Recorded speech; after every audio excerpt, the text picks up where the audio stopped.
Hey guys, this is Neil and Reboot. Today I want to talk about the Gilman Scholarship. I did mention in a past couple videos that I am looking forward to creating a series on studying abroad in Japan and how you can do it. I am going to make other series as well, focusing on, visiting Japan in general, whether it's like a vacation, or working. And in these series you're going to find things such as um, stores that you want to keep in mind, how to find good living locations, dorms versus, an apartment versus homestay, the benefits of both, the cons of all three, I mean. Anyways, so focusing on studying abroad, one of the biggest issues is, well, financing it. And um, a lot of people, they don't study abroad because they don't think they can finance it, when there are quite a few ways to get around this. Now, for me, what I ended up doing was I saved up for quite a while. Um, I was a college student. I lived on my own. I worked full time, not full time. I actually worked about 28 hours a week. Um, and honestly, between bills and tuition, it just wasn't enough. I wasn't able to save the amount that I needed. I took advantage of tax returns by not spending it on anything except for my plane ticket. When I got accepted into study abroad, I thought, wow, this is really happening. I really gotta, watch my spendings. So between the tax return, working, doing odd jobs and whatnot, it just didn't seem very possible. I told myself, man, I'm gonna have to get a job in Japan. So then I started to look into scholarships. I went to a couple of study abroad fairs at my school, and I came across a scholarship called the Gilman Scholarship. Now, the Gilman Scholarship is a $5,000 scholarship, which is quite a bit, and I actually won it, which heavily influenced what I was able to do in Japan, and honestly, it was most likely the main reason why I was able to go. I'm pretty sure I would have figured something out if I didn't get it, but it made my life significantly easier. Now, the Gilman Scholarship, all my friends that actually applied for it got it. All of us that went to Japan that did apply, which is only about three of us. But, like I said, everybody I knew who applied for it did get it, and we all got $5,000. Um, I applied for about 40 something scholarships, and that was the only one that I got. So, you know, I'm very grateful for it, definitely. And I wanted to tell you guys how you can get it as well. Now, there are due dates, so you need to time it with your semester of when you're planning on going. Now, there are a couple of requirements to getting the scholarship, and I'm actually going to read them off of the website because I don't want to accidentally misstate something, and it could end up messing with somebody or ruining their chances.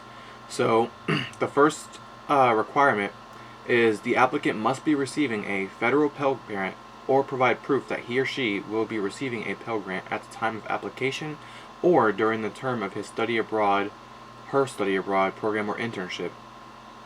The applicant is applying to or has been accepted into a study abroad program or internship eligible for credit by the student's accredited institution of higher education in the United States. So, in other words, the Pell Grant mostly applies primarily to United States students. So, if you're from a different country, I'm going to make another video on ways you can reduce costs in Japan to make it more viable.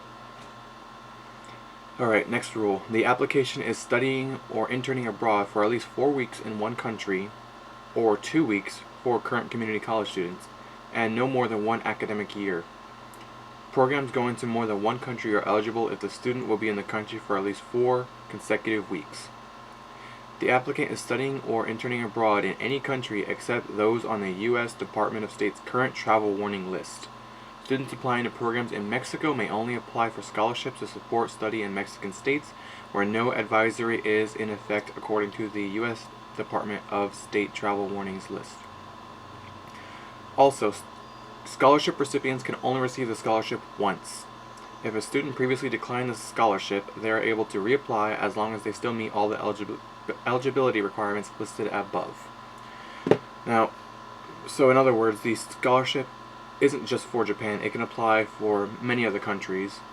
That being said, when I spoke with my university's department of study abroad department, they did mention that the Gilman Scholarship does favor students going to Japan. I don't know how legitimate that statement was, but I thought it was something worth mentioning. Now, the application process is pretty easy. You go online onto the website, which I am going to link in the description, and you fill out an application. After the application, you have to write 2 essays. The first is a statement of purpose essay. In here, you write things such as why you want to study abroad, why did you choose this country, why do you want this scholarship, whatever you want, basically. Now, the second one is what's called a follow-up project proposal. Now, when you get this scholarship, you are now part of, I guess you could say, an elite club of alumni. And the scholarship, like the Gilman Foundation, they constantly send me emails for conferences and a bunch of other things to keep networked with the group and how to do things. Like they really hook you up. It's just one of the reasons why I'm trying to get their word out, because they really help you out. But it comes at a slight cost. You have to do a follow-up project. Now this can be anything you can think of. You write your essay, what you want to do. Now for me, I proposed 3 things. One is I wanted to make a video blog and a photo blog, which the photo blog is my Facebook page. And the video blog is obviously this YouTube channel. Now, regardless of whether or not I got the scholarship, I would have done this anyway, this blog, just because I knew, like, I grew up watching a lot of different YouTube channels, and I wanted to also share my perspective on Japan, especially the Osaka area, because there really isn't many Osaka J-bloggers. Now,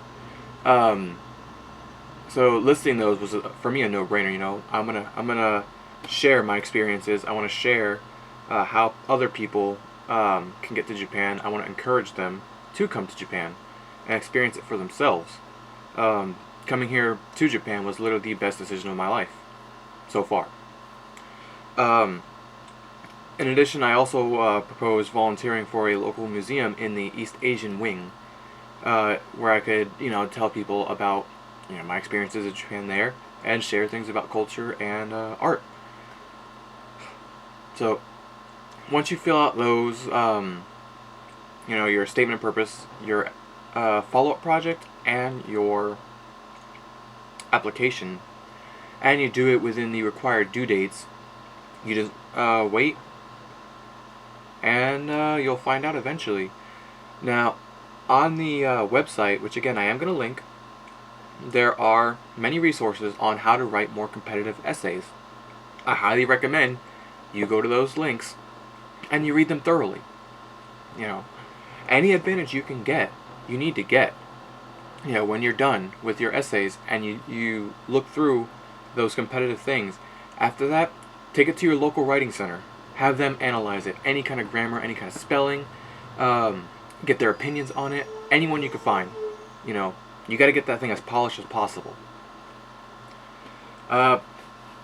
Now, that's about it for this video. I can't really think of anything else at the top of my head regarding the Gilman Scholarship.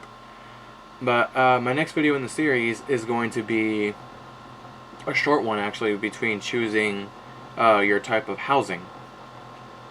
Alright. Well, alright, that's it. Thanks for watching. If you liked the video, subscribe. If you have any questions, feel free to message me.